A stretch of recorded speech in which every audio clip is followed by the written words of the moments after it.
Tractor ஓட்டி வாக்கு சேகரித்த திருக்கோவிலூர் அதிமுக வேட்பாளர் பழனிசாமி. விழுப்புரம் மாவட்டம் திருக்கோவிலூர் சட்டமன்ற தொகுதியில் அதிமுக சார்பில் போட்டியிடும் வேட்பாளர் எஸ். பழனிசாமி இன்று அத்தண்டமருதூர், காட்டுப்பையூர், வில்லிவளம் உள்ளிட்ட பல்வேறு கிராமங்களில் வீடு வீடாக சென்று தீவிர வாக்கு சேகரிப்பில் ஈடுபட்டார்.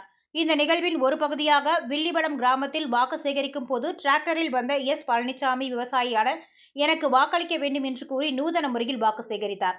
அவருக்கு பெண்கள் ஆரத்தி எடுத்தும் மலர் தூவியும் தங்களது வரவேற்பை அளித்தனர். வாக்கு சேகரிப்பின் போது அதிமுக ஒன்றிய செயலாளர் ஏ. பி. பழனி, பாஜக, பாமக, அமமுக, புரட்சி பாரதம், IJK, தமிழ் மாநில காங்கிரஸ் உள்ளிட்ட கூட்டணி கட்சி நிர்வாகிகள் உடனிருந்தனர். இரட்டை இலை சின்னத்தில் முத்திரை பதித்து வெற்றிகளை பெற்று தந்திட வேணுமாய் பணிந்து வணங்கி வேண்டுகிறோம்.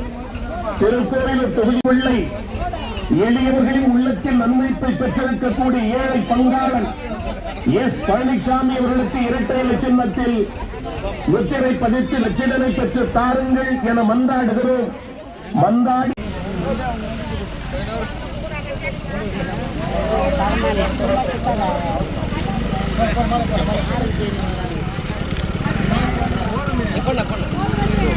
இங்க பாரு, இப்படி பாரு, பாரு போட்டா பாரு.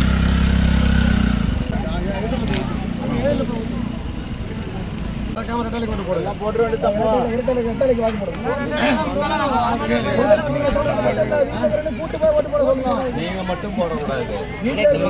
பக்கத்துல இருக்க அக்கா, தங்கச்சி, மாமா, அண்ணன் எல்லாரையும், அண்ணன் பசங்க எல்லாரையும் சேர்ந்து ஓட்டு போடணும். அப்பதான் நம்ம ஜெயிக்க முடியும். சரிங்க சரிங்க.